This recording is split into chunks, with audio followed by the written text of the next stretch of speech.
আসসালামু আলাইকুম everyone, welcome back to my channel. আজকে আমি মাত্র এক টুকরো মাংস দিয়ে দারুণ মজাদার মুচমুচে খাস্তা একটা নাস্তার রেসিপি শেয়ার করব। এই নাস্তাগুলো এতটাই মজাদার আর খাস্তা হয় যে একবার বানালে বারবার রিকোয়েস্ট আসবে। আর দেখে নিশ্চয়ই বুঝতে পারছেন মাশাআল্লাহ এত বেশি সুন্দর আর লোভনীয় হয়েছে। আমি একদম সহজ রেসিপিতে আপনাদের সাথে শেয়ার করার চেষ্টা করছি, আশা করছি আপনাদের ভালো লাগবে। তাহলে চলুন চ্যানেলটাকে সাবস্ক্রাইব করে ভিডিওতে একটা লাইক দিয়ে শুরু করি আজকের নতুন রেসিপি। এই নাস্তাটা আপনি চাইলে আটা দিয়েও বানাতে পারেন, আবার চাইলে ময়দা দিয়েও বানাতে পারেন। তার জন্য প্রথমে একটা মিক্সিং বোলে আমি নিয়ে নিচ্ছি 2 কাপ প্যাকেটের আটা। তার মধ্যে দিয়ে দিচ্ছি 2 টেবিল চামচ রেগুলার রান্না করা তেল, আর দিয়ে দিচ্ছি স্বাদ মতো লবণ। এখানে আমি হাফ চা চামচ দিয়ে দিচ্ছি লবণ, আর সেই সাথে শুকনো উপকরণগুলোকে খুব ভালোভাবে 3 থেকে 4 মিনিট সময় নিয়ে মাখিয়ে নিয়েছি। এই শুকনো উপকরণগুলো মাখানোর মধ্যেই কিন্তু আপনার নাস্তাটা কতটা ক্রিস্পি হবে এটা বোঝা যাবে। আমি 3 থেকে 4 মিনিট ভালোভাবে এটাকে মাখিয়ে নিয়েছি। যখন হাত দিয়ে এরকমভাবে মুঠি দেওয়ার পর শক্ত একটা দলা পেকে যাবে, আবার চাপ দেওয়ার পর জুরজুরে হয়ে ভেঙে যাবে, তখনই বুঝতে হবে এই শুকনো উপকরণগুলো খুব সুন্দরভাবে মাখানো হয়েছে। আর এখন অল্প অল্প পানি দিয়ে, নর্মাল পানি দিয়ে আমি একটা ডো তৈরি করব। ঠিক যেরকম ডো আমরা রুটি পরোটার জন্য তৈরি করি, এত নরম না আবার এত শক্তও না। ডোটাকে ভালোভাবে ময়ান করে নিচ্ছি 4 থেকে 5 মিনিট সময় নিয়ে। তারপর 2 হাতের তালুতে নিয়ে আমি একটা গোল রাউন্ড বলের মতো করে নিয়েছি। এখন এটাকে রেস্টে রাখবো প্রায় 10 মিনিটের মতো। তার আগে এটার উপরে আমি অল্প একটু তেল ব্রাশ করে নিয়েছি। তেলটাকে ভালোভাবে পুরো ডোয়ের গায়ে লাগিয়ে নিচ্ছি। এতে করে এই ডোটা রেস্টে রাখার পর উপরটা ড্রাই হবে না, একদম সফট, সেই সাথে নরম তুলতুলে হয়ে যাবে। এটাকে আমি 10 থেকে 15 মিনিটের জন্য রেস্টে রেখে দিচ্ছি। আর এদিকে চুলায় একটা প্যান বসিয়ে দিয়েছি, আর তার মধ্যে দিয়ে দিচ্ছি 1 টেবিল চামচ রেগুলার রান্না করা তেল, আর সেই সাথে দিয়ে দিচ্ছি 1 কাপ পেঁয়াজ কুচি।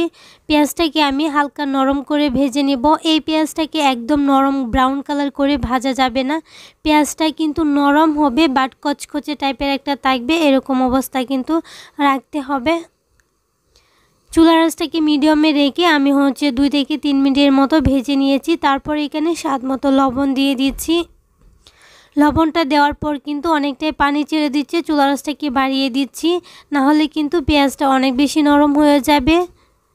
তো দেখেন পেঁয়াজটা কিন্তু নরম হয়ে আসছে, কিন্তু একদম ব্রাউন কালার হয় না, একটু কচকচে টাইপের আছে। এই পর্যায়ে এসে আমি দিয়ে দিচ্ছি 1 কাপ মুরগির মাংস। এটাকে সিদ্ধ করে একটু হলুদ দিয়ে লবণ দিয়ে সিদ্ধ করে এরকম ছোটো করে নিয়েছি। তারপর এটা দিয়ে দিচ্ছি। আপনারা চাইলে বিফ দিয়েও করতে পারেন, সেমভাবে চাইলে কিন্তু ডিম দিয়েও করতে পারেন। তো ভালোভাবে মাখানো হয়ে গেলে অল্প কয়টা মশলা অ্যাড করব। এখানে দিয়ে দিচ্ছি হাফ চা চামচ হলুদের গুঁড়া, হাফ চা চামচ ধনিয়া গুঁড়া, হাফ চা চামচ দিয়ে দিচ্ছি ভালো একটা গরম মশলার গুঁড়া। এখন সমস্ত উপকরণ ভালোভাবে মিশিয়ে নিচ্ছি। এই রান্নাটা হতে কিন্তু বেশি একটা সময় লাগে না, 4 থেকে 5 মিনিটের মতো সময় হলেই কিন্তু হয়ে যায়। কারণ এখানে পেঁয়াজটাও আগে থেকে নরম করে নিয়েছি, আর মাংসটা তো অলরেডি রান্না করা, সিদ্ধ করা আছে। যেহেতু পেঁয়াজগুলো একদম কচকচে টাইপের থাকবে, এর জন্য কিন্তু বেশি একটা রান্না করা লাগে না। দিয়ে দিচ্ছি স্বাদ মতো কাঁচামরিচ, জালটা কিন্তু আপনারা আপনাদের পছন্দ মতো দিয়ে দিবেন। আর 2 টেবিল চামচ ধনিয়া পাতা কুচি দিয়ে ভালোভাবে নেড়ে ছেড়ে মিশিয়ে নিচ্ছি। এখন এটাকে একটা সাইডে রেখে দিচ্ছি। আর এদিকে একটা কাপের মধ্যে আমি 2 টেবিল চামচ নিয়েছি রেগুলার রান্না করা তেল, আর 1 টেবিল চামচ কর্নফ্লাওয়ার ভালোভাবে মিশিয়ে রেখেছি, এটা পরে কাজে আসবে। আর এদিকে দেখেন ডোটা কিন্তু অনেক বেশি সফট হয়ে আসছে। এটাকে আবারও কিছুক্ষণ ময়ান করে আমি রুটির মতো করে লেচি কেটে নিয়েছি, যেরকম আমরা নর্মাল রুটিগুলার জন্য লেজিগুলা কেটে থাকি। 4 থেকে 5টা লেজি হবে। আমি একটা লেজি নিয়ে আর বাকিগুলা কিন্তু ডেকে রেখে দিব, না হলে কিন্তু উপর থেকে ড্রাই হয়ে যাবে। সবগুলা লেজি আমি ঢেকে একটা সাইডে রেখে দিচ্ছি, আর একটা লেজি আমি বলের মতো করে নিয়ে নিয়েছি। একটা বোর্ডের মধ্যে কিছুটা ময়দা ছড়িয়ে আমি একটা রুটি তৈরি করব। এই রুটিটাই কিন্তু নর্মাল যে আমরা রুটিগুলা বানাই ঠিক সেরকমই হবে, এত বেশি পাতলা না আবার একদম মোটাও হবে না। রুটিটা তৈরি হয়ে গেলে আগে থেকে যে আমি কর্নফ্লাওয়ার আর তেলের মিশ্রণটা রেডি করে রেখেছিলাম, ওইটা থেকে চামচ দিয়ে অল্প অল্প করে দিয়ে দিয়েছি। তারপর পুরা রুটির গায়ে আমি এই মিশ্রণটা ভালোভাবে ব্রাশ করে নিয়েছি। খুব ভালোভাবে মিশিয়ে নিতে হবে। মেশানো হয়ে গেলে এটার উপরে আমি আবারও ময়দা ছড়িয়ে দিচ্ছি। ময়দা আটা যে কোনো একটা দিলেই হবে। খুব ভালোভাবে হাত দিয়ে আবারও উপর থেকে এই ময়দাটাকে মিশিয়ে নিয়েছি। এবার এক সাইড থেকে এভাবে বাস করে নিয়েছি। আবার এই বাসটার উপরে কিন্তু আবারও এই তেলের মিশ্রণটা দিয়ে দিচ্ছি। আবারও এটার উপরে কিছুটা ময়দা দিয়ে ভালোভাবে হাত দিয়ে মেখে নিয়েছি। আবারও এই বাসটা আমি লাগিয়ে নিয়েছি। প্রত্যেকটা লেয়ারে প্রত্যেকটা ভাজে কিন্তু এরকম কর্নফ্লাওয়ার আর তেলের মিশ্রণটা দিতে হবে, আর সাথে ময়দা ছড়িয়ে ভালোভাবে মিশিয়ে নিতে হবে। আবারও একটা বাস করে দিচ্ছি। এবার বেলুন দিয়ে হালকা হাতে একটু বেলে নিচ্ছি, এত বেশি বেলা যাবে না। এখন এরকম গোল একটা রুলের মতো করে নিচ্ছি, আর এই যে সাইডটা আছে ওটার মধ্যে একটু পানি লাগিয়ে ভালোভাবে সিল করে নিচ্ছি। পানি লাগিয়ে সিলটা করতে হবে, না হলে কিন্তু এই সাইডটা ছুটে যাবে। মাঝখান থেকে কেটে নিচ্ছি। একটা রুল দিয়ে কিন্তু একটা রুটি দিয়ে দুইটা নাস্তা হবে। দেখেন অসংখ্য লেয়ার হয়েছে। এখন এটাকে অল্প একটু ময়দা দিয়ে হালকা করে একটু বেলে বড় সাইজ করে নিব। এত বেশি বড় করা যাবে না, দেখে এটা বুঝে নেবেন। এবার মাঝখানে আগে থেকে যে পুরটা রেডি করে রেখেছিলাম ওইটা দিয়ে দিচ্ছি। এই পুরটার মধ্যে কিন্তু বেশি একটা তেল দেওয়া যাবে না, অল্প তেলে এই রান্নাটা করে নিতে হবে। পানি লাগিয়ে নিচ্ছি সাইডগুলো থেকে, তারপর খুব সুন্দরভাবে সিল করে নিচ্ছি। এই তো তৈরি হয়ে গেল একটা নাস্তা। খুবই ইজি এগুলো তৈরি করা, একটু দেখে বুঝে নেবেন। আর এই নাস্তাটা খেতে অসম্ভব মজার হয়, একবার ট্রাই করবেন বাসায়। আপনি চাইলে অতিথি আপ্যায়নও এটা দিতে পারেন, খুবই মজার হয়। সবাই খেয়ে কিন্তু আপনার প্রশংসা করবে। অসংখ্য লেয়ারযুক্ত এই পেটিসও বলতে পারেন। এটা এত বেশি মুচমুচে ক্রিস্পি হয়, আর প্রত্যেকটা লেয়ার এত বেশি পাতলা হয় যে মুখে দেওয়ার সাথে সাথে মনে হয় মিলিয়ে যাবে। আর দেখেন আমি আরেকটা রুটি তৈরি করে নিয়েছি, আবারও সেমভাবেই তৈরি করে নিচ্ছি আপনাদের বোঝার সুবিধার্থে। কিন্তু প্রথমে রুটিটা তৈরি করে তার মাঝখানে যে আমি চিকেনের পুরটা রেডি করে রেখেছিলাম ওইটা দিয়ে রুটির চারপাশে পানি লাগিয়ে দিচ্ছি, যাতে খুব সুন্দরভাবে এটা সিল হয়ে যায়। ফ্রাই করার সময় যাতে ফেটে ভিতরের পুরটা বের না হয়ে যায়। দেখেন মাশাআল্লাহ সবগুলা নাস্তা খুব সুন্দরভাবে তৈরি করে নিয়েছি। আর এদিকে চুলায় একটা কড়াইয়ে পর্যাপ্ত তেল দিয়ে দিয়েছি। আগে কিন্তু আমি অনেকগুলা নাস্তা ভেজে নিয়েছি। তেলটা গরম হওয়ার পর একটা একটা করে আমি নাস্তা দিয়ে দিয়েছি। একসাথে 4টা নাস্তা আমি ভেজে নিয়েছি। এই নাস্তাগুলো হতে 5 থেকে 6 মিনিট সময় লাগবে। চুলার আঁচটাকে মিডিয়ামে রেখে অল্প আছে কিন্তু এগুলাকে ভেজে নিতে হবে। নেড়ে চেড়ে উল্টে পাল্টে খুব সুন্দর একটা গোল্ডেন ব্রাউন কালার করে ভেজে নিচ্ছি। আর দেখেন প্রত্যেকটা লেয়ার কিন্তু আলাদা হয়ে যাচ্ছে। নাস্তাগুলোকে খুব সুন্দর একটা গোল্ডেন ব্রাউন কালার করে ভেজে নিচ্ছি। সেই সাথে আপনাদেরকে একটা রিকোয়েস্ট করছি, যারা আমার চ্যানেলে আজকে নতুন আছেন, যদি আমার রেসিপিগুলো আপনাদের কাছে একটু ভালো লেগে থাকে তাহলে প্লিজ চ্যানেলটাকে সাবস্ক্রাইব করে পাশে থাকা বেল আইকনটা অন করে দিবেন। আর যারা অলরেডি এই কাজটা করেছেন তাদেরকে অসংখ্য ধন্যবাদ। দেখেন সবগুলা নাস্তা কিন্তু হয়ে গেছে। মাশাআল্লাহ এত বেশি সুন্দর হয়েছে, একদম দোকানের থেকেও বেশি সুন্দর হয়েছে, আকর্ষণীয়, লোভনীয় আর সেই সাথে মজাদার। যদি ভালো লাগে লাইক কমেন্ট শেয়ার করতে কিন্তু ভুলবেন না। আর হ্যাঁ, যারা আমার আজকের রেসিপিটা ফেসবুক পেজ থেকে দেখেছেন প্লিজ পেজটাকে ফলো করে দিতে ভুলবেন না। সবগুলা নাস্তা কিন্তু আমার হয়ে গেছে। তেল জড়িয়ে নাস্তাগুলোকে উঠিয়ে নিয়েছি। আর নাস্তাগুলো যে কতটা ক্রিস্পি হয়েছে মাশাআল্লাহ, আপনারা শব্দটা শুনে নিশ্চয়ই বুঝতে পারছেন। যদি ভালো লাগে একবার হলে বাসায় ট্রাই করবেন। তাহলে আজকের রেসিপি এই পর্যন্তই। সবাই অনেক বেশি ভালো থাকবেন, সুস্থ থাকবেন। আল্লাহ।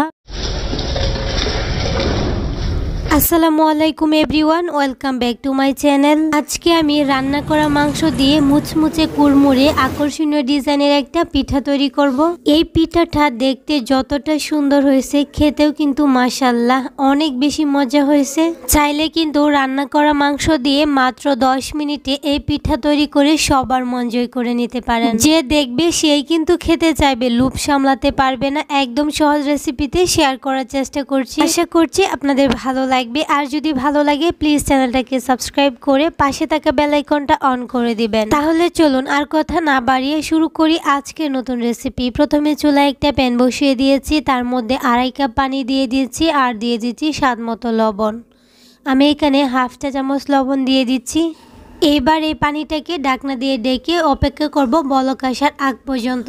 মাংস দিয়ে জাল পিঠা তৈরি করার জন্য আমাকে প্রথমে একটা খামির তৈরি করতে হবে। তার জন্য পানিটা বসিয়ে দিয়েছি চুলায়। পানিটা বলক চলে আসছে, এর মধ্যে দিয়ে দিচ্ছি 2 কাপ আটা। প্যাকেটের আটা দিয়ে দিচ্ছি।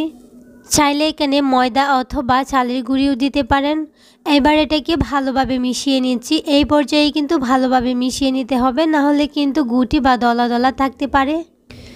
ভালোভাবে মেশানো হয়ে গেলে এটাকে ঢাকনা দিয়ে ঢেকে 5 মিনিটের জন্য রেস্টে রেখে দেবেন। চুলা রাসটাকে একদম লোতে করে। তারপর এটাকে একটা ছড়ানো প্লেটে রেখে দিতে হবে ঠান্ডা হওয়ার জন্য। ঠান্ডা হওয়ার পর এই খামিরটাকে আমি ভালোভাবে ময়ান করে নিচ্ছি। হাতে অল্প তেল লাগিয়ে ভালোভাবে ময়ানটা করে নেব, এতে করে এই খামিরটা হাতে লাগবে না। খুব ভালোভাবে কিন্তু ডলে ডলে ময়ানটা করে নিতে হবে। আমি 3 থেকে 4 মিনিট সময় নিয়ে ভালোভাবে এই ডোটাকে ময়ান করে নিয়েছি। এবার এখান থেকে অল্প একটু ডো হাতে নিয়ে একটা বোর্ডের উপর নিয়ে নিচ্ছি। আর এইদিকে আমি ভিতরের যে পুরটা রেডি করছি ওইটা দেখিয়ে দিচ্ছি। এটাকে একটা সাইডে রেখে দিচ্ছি।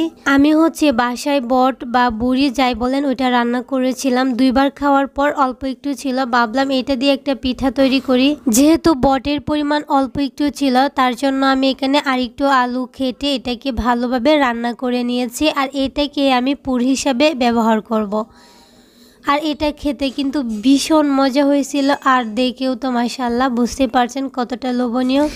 এবার এই পুরটাকে একটা সাইডে রেখে দিচ্ছি। আপনারা চাইলে রান্না করা মাংস থেকে কয়েক টুকরো মাংস নিয়ে এভাবে এই পিঠাটা তৈরি করে নিতে পারেন। চাইলে কিন্তু নতুন করে মাংসের খিমা বানিয়ে এটা তৈরি করতে পারেন। আবার চাইলে আলু দিয়েও কিন্তু এই পুরটা রেডি করতে পারেন। এবার অল্প একটু ডো আমি একটা বোর্ডের উপর নিয়ে বেলুন দিয়ে বেলে একটা রুটি তৈরি করে নিচ্ছি। আর এই রুটিটা কিন্তু আমরা নর্মাল যে রুটিটা খাই তার চেয়ে একটু মোটা হবে, এত বেশি পাতলা হবে না। আমি রুটির থিকনেসটা আপনাদেরকে দেখিয়ে দিচ্ছি কতটুকু হবে, দেখে নিশ্চয়ই বুঝতে পারছেন রুটিটা কেমন হবে। এবার একটা বয়মের যে ক্যাপগুলো আছে ওইগুলো নিয়েছি, আর এটা দিয়ে আমি ছোটো ছোটো রুটি তৈরি করে নিয়েছি। একটা রুটি দিয়ে আমি 4টা ছোটো রুটি তৈরি করেছি। আর এইভাবে সবগুলো আমি প্রথমে রুটি তৈরি করে নিয়েছি, তারপর নাস্তাটা বানিয়ে নিচ্ছি বা পিঠা যাই বলেন। আর এবার একটা ছোটো রুটি মাঝখানে আমি রেখে দিচ্ছি। একটা পিঠা তৈরি করার জন্য 2টা রুটি লাগবে। আর এটার মধ্যে আমি যে পুরটা রেডি করে রেখেছি একটা চামচের সাহায্যে অল্প একটু পুর দিয়ে দিচ্ছি। এত বেশি দেওয়া যাবে না, তাহলে কিন্তু সাইড দিয়ে বের হয়ে যাবে। ঠিক মাঝখানটাতে দিয়ে দিব। তারপর একটু হাতে পানি লাগিয়ে আমি পুরো রুটির সাইডে লাগিয়ে দিচ্ছি। তারপর আরেকটা রুটি উপর থেকে সিল করে দিচ্ছি। যদি আপনারা এভাবে পানিটা লাগিয়ে দিন তাহলে কিন্তু এটার সিলটা খুব সুন্দরভাবে হবে। ভাজার সময় কিন্তু ভিতরের পুরটা বের হয়ে যাবে না। খুব সুন্দরভাবে সিল করে দেওয়ার পর একটা কাঁটা চামচ দিয়ে এভাবে আমি একটু ডিজাইন করে নিচ্ছি। এটা সম্পূর্ণ অপশনাল, তবে দেখতে অনেক বেশি সুন্দর দেখা যায় এভাবে করলে। আমি সাইডগুলো একটা নাইফ দিয়ে কেটে নিয়েছি। আমি পাতার শেপ দিব। আমি এভাবে পিঠাটা তৈরি করেছি। আপনারা যে কোনো ডিজাইনে পিঠা তৈরি করতে পারেন। একটু খেয়াল করে দেখবেন এই পাতার ডিজাইনটা কিন্তু একদমই সহজে কেউ বানিয়ে নিতে পারবে। এরকম আকর্ষণীয় ডিজাইনের পিঠা যদি আপনি মেহমান আপ্যায়নে বা কোনো অনুষ্ঠানে বানান তাহলে কিন্তু সবাই আপনার প্রশংসায় পঞ্চমুখ হয়ে যাবে। আর এটা বানানো কিন্তু একদমই সহজ কোনো ব্যাপার না। আপনারা বিকেলের নাস্তায় কিন্তু এভাবে বানিয়ে নিতে পারেন খুব সহজে। দেখতেও লোভনীয় হবে, যে খাবারটা দেখতে সুন্দর এটা খেতেও কিন্তু খুবই ভালো লাগে। সবগুলো পিঠা আমি এইভাবে তৈরি করে নিয়েছি, আর খুবই সহজ আর দেখতেও কিন্তু মাশাআল্লাহ অসাধারণ লাগছিল সবগুলো পিঠা যখন তৈরি হয়ে গেছে। এবার চুলায় একটা কড়াইয়ে পর্যাপ্ত তেল গরম করে নিয়েছি। তারপর একটা একটা করে পিঠা দিয়ে দিচ্ছি। আমি যেহেতু কড়াইয়ে পিঠাগুলো ভেজে নিয়েছি, একসাথে 3টা পিঠার চেয়ে বেশি ভাজা যায় না। যদি আপনারা ফ্রাই প্যানে এগুলা ভাজেন তাহলে কিন্তু একসাথে অনেকগুলো পিঠা ভেজে নিতে পারবেন। পিঠাগুলো কয়েকটা বেছে আমি খুব সুন্দর একটা গোল্ডেন ব্রাউন কালার করে ভেজে নিয়েছি। আর সেই সাথে আপনাদেরকে একটা রিকোয়েস্ট করছি, যারা যারা আমার চ্যানেলে আজকে নতুন আছেন, যদি আমার রেসিপি আপনাদের কাছে ভালো লেগে থাকে তাহলে প্লিজ চ্যানেলটাকে সাবস্ক্রাইব করে পাশে থাকা বেল আইকনটা অন করে দিবেন। আর যারা যারা অলরেডি এই কাজটা করেছেন তাদেরকে অসংখ্য ধন্যবাদ। আর যদি আমার আজকের এই রেসিপিটা ফেসবুক পেজ থেকে দেখে থাকেন তাহলে প্লিজ পেজটাকে ফলো করে দিবেন। পিঠাগুলো একটু সময় নিয়ে ভেজে নিতে হবে, না হলে কিন্তু উপর থেকে কালার চলে আসবে, বাট এগুলা ক্রিস্পি হবে না। পিঠাগুলো খুব সুন্দর একটা কালার চলে আসছে, সেই সাথে কিন্তু এগুলো অনেক বেশি ক্রিস্পি হয়ে গেছে। আর এবার হচ্ছে তেল জড়িয়ে পিঠাগুলোকে উঠিয়ে নিচ্ছি, আর সেম ভাবেই কিন্তু সবগুলা পিঠা আমি ভেজে নিয়েছি। রান্না করা মাংস দিয়ে একটা পিঠার রেসিপি শেয়ার করেছিলাম, আপনারা সবাই এত বেশি পছন্দ করেছেন যে আমি ভাবলাম আরেকটা রেসিপি আপনাদের সাথে শেয়ার করি। আশা করছি আপনাদের ভালো লাগবে। আর আজকের এই পিঠাটা আপনারা একবার হলেও বাসায় ট্রাই করবেন, না করলে কিন্তু পুরাই মিস করবেন। আর এই পিঠাগুলো ভাজার পর কিন্তু ফুলে আরও ডবল হয়ে যায়। আর পিঠাগুলো দেখেন মাশাল্লাহ মাশাল্লাহ এত বেশি সুন্দর হয়েছে, আর খেতেও কিন্তু অনেক বেশি মজা হয়েছে। একটা পিঠা আমি ভেঙে দেখাচ্ছি, আর যদি আমার রেসিপি ভালো লাগে লাইক কমেন্ট শেয়ার করে দিবেন, আর সেই সাথে সাবস্ক্রাইব করে দিবেন। আবারও বলছি, তাহলে আজকের রেসিপি এই পর্যন্তই। সবাই অনেক বেশি ভালো থাকবেন, সুস্থ থাকবেন। আল্লাহ হাফিজ। আসসালামু আলাইকুম।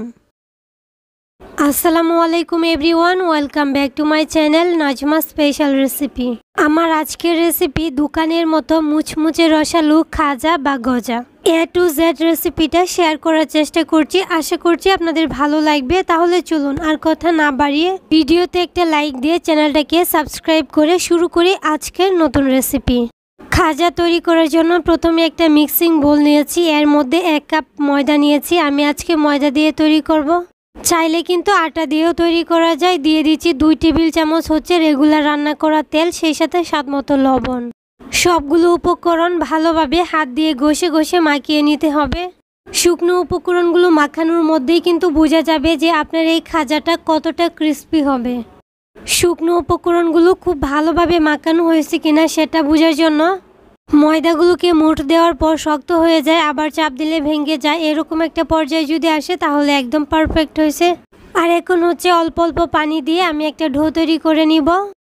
ঠিক যেরকম ডো আমরা রুটি পরোটার জন্য তৈরি করি, তবে অল্প অল্প পানি দিয়ে কিন্তু এই ডোটা তৈরি করতে হবে। খাজা তৈরি করার জন্য এই যে ময়ানটা, এটা কিন্তু খুব ভালোভাবে করতে হবে। খুব ভালোভাবে কিন্তু ময়ানটা দিয়ে নিয়েছি। এখন যেটা করব, অল্প একটু তেল দিয়ে ভালোভাবে ডোটাকে মিশিয়ে নিয়েছি। এরপর এটাকে একটা ঢাকনা দিয়ে আমি রেস্টে রেখে দিব কিছু সময়ের জন্য। তেলটা দিলে এই ডোটা অনেক বেশি সফট হবে, ড্রাই হয়ে যাবে না। ডোটাকে রেস্টে রেখে আমি হচ্ছে একটা শিরা তৈরি করে দিব। তার জন্য 1 কাপ চিনি দিয়ে দিচ্ছি একটা প্যানে, এর সাথে 1 কাপ পানি দিয়েছি। 1 কাপ চিনির জন্য 1 কাপ পানি দিলে এই শিরাটা খাজার জন্য একদম পারফেক্ট হবে। 2 থেকে 3টা বলক আসার পরেই কিন্তু শিরাটা একদম রেডি হয়ে যাবে। আর এখন এর মধ্যে ফ্লেভারের জন্য আমি দিয়ে দিচ্ছি 2টা এলাচ মুখটাকে ফাটিয়ে। আপনারা চাইলে এখানে এলাচের পরিবর্তে এলাচ গুঁড়োও দিতে পারেন। কিছুক্ষণ ভালোভাবে নেড়ে চেড়ে মিশিয়ে নিচ্ছে, আর বলক চলে আসছে। এই শিরাটা কিন্তু 1 তার বা 2 তার হওয়ার দরকার নেই। হাত দিয়ে এরকমভাবে দেখলে যখন বুঝবেন যে একটু বাড়ি বাড়ি হয়ে আসছে, মানে এই শিরাটা একটু ঘন টাইপের হয়ে আসছে, তখনই এটা নামিয়ে নেবেন। শিরাটা ঠান্ডা হওয়ার পর চিটচিটে যাতে না হয়ে যায় তার জন্য 1 ফালি লেবুর রস দিয়ে দিচ্ছি। শিরাটা একদম রেডি, এটাকে একটা সাইডে রেখে দিচ্ছি। এখন হচ্ছে খাজাগুলোকে বানিয়ে নিয়েছি। আর এই ডোটা দেখেন অনেকটাই সফট হয়ে গেছে। 10 মিনিট পর আমি এটাকে হাতে আবারও কিছুটা ময়ান করে নিয়েছি। একটা পিঠা বানানোর যে বোর্ডগুলো আছে এটা নিয়ে নিচ্ছি। আমি আবারও কিছুক্ষণ এই ডোটাকে ময়ান করে নিচ্ছি, দেখে নিশ্চয়ই বুঝতে পারছেন। এই টিপসগুলো আমি একদম ডিটেলসে শেয়ার করছি, আর আমার খাজাগুলো দেখে নিশ্চয়ই বুঝতে পারছেন কতটা পারফেক্ট হয়েছে। যতটা মুচমুচে ঠিক ততটাই রসালো হয়েছে। এখন এই ডোটা থেকে আমি লেচি কেটে নিব। 1 কাপ ময়দা থেকে 5টা লেচি কেটে নিচ্ছি। একটা একটা ডো হাতে নিয়ে এরকম গোল বলের মতো করে নিচ্ছি, আর এগুলাকে আমি ঢেকে রেখে দিচ্ছি, না হলে কিন্তু এগুলা ড্রাই হয়ে যাবে। আর একটা বোর্ডে নিয়ে রুটি তৈরি করে নিচ্ছি। আর এই রুটিগুলা কিন্তু নর্মাল রুটির মতোই হবে। এই রুটিগুলা বেলার সময় কিন্তু কর্নফ্লাওয়ার দিয়ে আমি বেলে নিয়েছি, ময়দা দিয়ে বেলে এতটা ভালো রেজাল্ট আসে না। আর এইভাবে সবগুলা রুটি আমি বেলে নিয়েছি, আর সবগুলা রুটির থিকনেস কিন্তু একই রকম, একদম পাতলা করে আমি বেলে নিয়েছি। দেখেন আমি সবগুলা রুটি তৈরি করে নিয়েছি, এগুলাকে একটা সাইডে আমি রেখে দিচ্ছি। যে কোনো খাবার বাহিরের চেয়ে ঘরে তৈরি করে খেলে কিন্তু এটা স্বাস্থ্যসম্মত হয়। একটা রুটি আমি বোর্ডের উপর নিয়ে নিচ্ছি, তার উপর কিছুটা তেল দিয়ে দিচ্ছি। রেগুলার রান্না করা তেলটাই দিয়ে দিচ্ছি। আমি দিয়ে ভালোভাবে রুটিটার উপর হাত দিয়ে ঘষে লাগিয়ে নিচ্ছি। পুরো রুটির মধ্যে আমি তেলটাকে হাত দিয়ে লাগিয়ে নিচ্ছি। দেখে নিশ্চয়ই বুঝতে পারছেন লেয়ারগুলো ঠিকঠাক রাখার জন্য এই কাজগুলো কিন্তু খুবই জরুরি। তারপর হচ্ছে আমি এখানে দিয়ে দিয়েছি কর্নফ্লাওয়ার, দিয়ে আবারও হাত দিয়ে ঘষে পুরো রুটির উপর লাগিয়ে নিয়েছি। চাইলে এখানে ময়দাও দিতে পারেন, তবে কর্নফ্লাওয়ার দিলে এটা ভালো। আবারও উপরে একটা রুটি দিয়ে দিচ্ছি। আবার এটা উপরে আমি তেল দিয়ে দিচ্ছি। তেলটা দিয়ে হাত দিয়ে আবারও পুরো রুটির গায়ে এভাবে হচ্ছে তেলটা লাগিয়ে নিয়েছি। তারপর এখানে আমি দিয়ে দিয়েছি কর্নফ্লাওয়ার। আমি একটু বেশি পরিমাণে দিয়েছি, যার ফলে লেয়ারগুলো একদম সুন্দরভাবে বোঝা যাচ্ছে ভাজার পর। আবারও একটা রুটি দিয়ে দিচ্ছি আর সেমভাবে সবগুলা রুটি আমি এভাবে দিয়ে দিচ্ছি। এই কাজটা একটু মনোযোগ সহকারে করতে হবে। সবগুলো রুটি কিন্তু এভাবে সেট করা হয়ে গেছে। এখন উপরে যে রুটিটা এর মধ্যেও কিন্তু আমি অল্প একটু তেল দিয়ে ভালোভাবে ব্রাশ করে নিচ্ছি। আবার এর উপর কিছুটা কর্নফ্লাওয়ার দিয়ে দিচ্ছি। আবার হচ্ছে হাত দিয়ে ভালোভাবে মিশিয়ে নিচ্ছি। সবগুলা রুটি খুব সুন্দরভাবে আমি কর্নফ্লাওয়ার আর হচ্ছে তেল দিয়ে ব্রাশ করে সেট করে নিয়েছি। এখন যেটা করতে হবে, সবগুলা রুটি এক সাইড থেকে ধরে হচ্ছে রোল করে নিতে হবে। আর এই রোলটা কিন্তু হাত দিয়ে চেপে চেপে করতে হবে, যাতে লুজ না হয়ে যায়। একদম টাইট করে রোলটা করতে হবে। রোলটা কিন্তু হয়ে গেছে। আর এই যে সাইডের অংশটা দেখতে পাচ্ছেন, এখানে কিন্তু আমি পানি লাগিয়ে নিচ্ছি। পানি লাগিয়ে খুব সুন্দরভাবে এটাকে সিল করে নিতে হবে, না হলে কিন্তু ভাজার সময় লেয়ারগুলো কিন্তু খুলে যাবে। দেখেন আমি খুব ভালোভাবে এই কাজটা একদম সাবধানে করতে হবে। খুব ভালোভাবে কিন্তু এটাকে রোল করে নিয়েছি। একটা নাইফের সাহায্যে আমি হচ্ছে লেজি কেটে নিচ্ছি। চাপ দিয়ে কিন্তু এটা কাটা যাবে না, তাহলে লেয়ারগুলো একসাথে লেগে যাবে। আমি আপনাদের দেখিয়ে দিচ্ছি, সবগুলো লেয়ার কিন্তু একদম স্পষ্টভাবে বোঝা যাচ্ছে। সবগুলো আমি লেজি কেটে নিয়েছি আর দুই সাইডের যে অংশটা এটা রেখে দিচ্ছি। এখন হচ্ছে অল্প একটু কর্নফ্লাওয়ার দিয়ে নিচ্ছি। হাত দিয়ে হালকা হাতে চাপ দিয়ে নিচ্ছি। এত জোরে কিন্তু চাপ দেওয়া যাবে না, বেলা যাবে না। আমি একটা বেলুনের সাহায্যে এটাকে বেলে নিচ্ছি। দেখে নিশ্চয়ই বুঝতে পারছেন কিভাবে বেলে নিয়েছি। এত পাতলা করে এগুলা বেলা যাবে না, একটু মোটা টাইপের হবে। আর এইভাবেই কিন্তু সবগুলা বেলে নিয়েছি। আমি আপনাদেরকে আরেকটা দেখিয়ে দিচ্ছি আপনাদের বোঝার সুবিধার্থে। প্রথমে হাত দিয়ে এভাবে একটু চাপ দিয়ে তারপর বেলুন দিয়ে বেলে নিতে হবে। এটা কিন্তু পাতলা করা যাবে না, অনেকটাই মোটা থাকবে। চুলায় একটা প্যানে পর্যাপ্ত তেল দিয়েছি। তেলটা হালকা কুসুম গরম করে নিতে হবে, এত বেশি গরম করা যাবে না। একটা একটা করে আমি 4টা 5টা একসাথে ভেজে নিচ্ছি। দেওয়ার পর উপর থেকে চামচ দিয়ে তেল দিয়ে দিচ্ছি। আর এগুলো এমনিতেই উপরে বেশি আসছে দেখেন। তারপর এগুলোকে গোল্ডেন ব্রাউন কালার করে ভেজে নিয়েছি। তেল জড়িয়ে এগুলোকে উঠিয়ে নিয়েছি। আর মাশাআল্লাহ সবগুলা লেয়ার দেখে নিশ্চয়ই বুঝতে পারছেন। এখন চিনির শিরা এগুলোকে ডুবিয়ে নিচ্ছি। আর সেই সাথে আপনাদেরকে একটা রিকোয়েস্ট করছি, যারা আমার চ্যানেলে আজকে নতুন আছেন, যদি আমার রেসিপি আপনাদের কাছে ভালো লেগে থাকে তাহলে প্লিজ চ্যানেলটাকে সাবস্ক্রাইব করে পাশে থাকা বেল আইকনটা অন করে দিবেন। আর যারা যারা অলরেডি এই কাজটা করেছেন তাদেরকে অসংখ্য ধন্যবাদ। আর হ্যাঁ, আমার আজকের রেসিপিটা যদি আপনারা ফেসবুক পেজ থেকে দেখে থাকেন তাহলে প্লিজ পেজটাকে ফলো করে দিবেন। সেই সাথে লাইক কমেন্ট শেয়ার করে দিতে কিন্তু ভুলবেন না। সবাই অনেক বেশি ভালো থাকবেন, সুস্থ থাকবেন। আল্লাহ হাফিজ। আসসালামু আলাইকুম এভরিওয়ান। আমি নাজমা স্পেশাল রেসিপিতে সবাইকে ওয়েলকাম জানিয়ে শুরু করছি আমার আজকে নতুন রেসিপি। আজকে আমি একটা ডিম আর সুজি দিয়ে বিকেলের জন্য দারুণ মজার একটা নাস্তা তৈরি করে দেখাবো। বাসায় মেহমান আসলে মাত্র 10 মিনিটে ঝটপট তৈরি করে নিতে পারবেন কম উপকরণে সুজি দিয়ে মজাদার এই নাস্তাটা। সুজির এই নাস্তাটা উপরটা হচ্ছে ক্রিস্পি আর ভিতরটা হচ্ছে সফট, অনেকটা কেকের মতো। সবচেয়ে মজার বিষয় হচ্ছে এটা একদিন বানিয়ে চাইলে কিন্তু 4 থেকে 5 দিন স্টোর করে রেখে দিতে পারবেন। একদম সহজভাবে বোঝানোর চেষ্টা করছি, আশা করছি সবার অনেক বেশি ভালো লাগবে আর সহজও লাগবে ইনশাআল্লাহ। তাহলে আর কথা না বাড়িয়ে চ্যানেলটাকে সাবস্ক্রাইব করে ভিডিওতে একটা লাইক দিয়ে শুরু করা যাক আজকের নতুন রেসিপি। নাস্তাটা তৈরি করার জন্য প্রথমে একটা মিক্সিং বলে আমি নিয়ে নিচ্ছি হাফ কাপ সুজি। আমি এখানে নর্মাল যে ছোটো দানার সুজিটা হয় ওইটা নিয়েছি, আর সেই সাথে 1 কাপ নিয়ে নিয়েছি আটা। আপনারা চাইলে আটার পরিবর্তে এখানে ময়দাও নিতে পারেন। সেই সাথে দিয়ে দিচ্ছি একটা ডিম। ডিমের পরিমাণ যদি বাড়িয়ে নেন তাহলে কিন্তু বাকি উপকরণগুলো বাড়িয়ে নিতে হবে। এখানে আমি 1/4 কাপ হচ্ছে চিনি দিচ্ছি। আপনারা চাইলে এখানে চিনিটাকে গুঁড়ো করেও দিতে পারেন, আর মিষ্টিটা আপনারা আপনাদের পছন্দ মতো দিয়ে দিবেন। আপনারা চাইলে ডিম আর চিনিটাকে আলাদাভাবে ফেটিয়ে নিতে পারেন। আর এখানে দিয়ে দিচ্ছি 1/3 কাপ হচ্ছে তেল। আমি এখানে 1/3 কাপ তেল নিয়েছি, বাট আমি এখানে 1/4 কাপ দিচ্ছি। পরে যদি লাগে আমি আবারও দিয়ে দিব। একসাথে আমি তেলটা দেব না। ডোটা তৈরি করার পর যদি মনে হয় যে আর একটু তেল লাগবে, আমি এখানে পানি দিব না, তেলটা দিয়ে দিব। দিয়ে দিচ্ছি স্বাদ মতো লবণ। মিষ্টি খাবারে যারা লবণ পছন্দ করেন না তারা চাইলে এটা স্কিপ করতে পারেন। এখন সমস্ত উপকরণ হাত দিয়ে খুব ভালোভাবে মিশিয়ে নিব। প্রথম অবস্থায় এটা স্টিকি মনে হলেও এটা মাখানোর পর রেস্টে রাখার পর কিন্তু অনেকটাই শক্ত হয়ে যাবে। আর এখন হচ্ছে এটাকে ডেকে আমি 10 মিনিটের জন্য রেস্টে রেখে দিব। রেস্টে রাখার পর হচ্ছে এই ডোটা হালকা একটু শক্ত হয়ে যাবে। আপনারা দেখতেই পাচ্ছেন 10 মিনিট পর কিন্তু অনেকটাই শক্ত হয়ে গেছে এই ডোটা।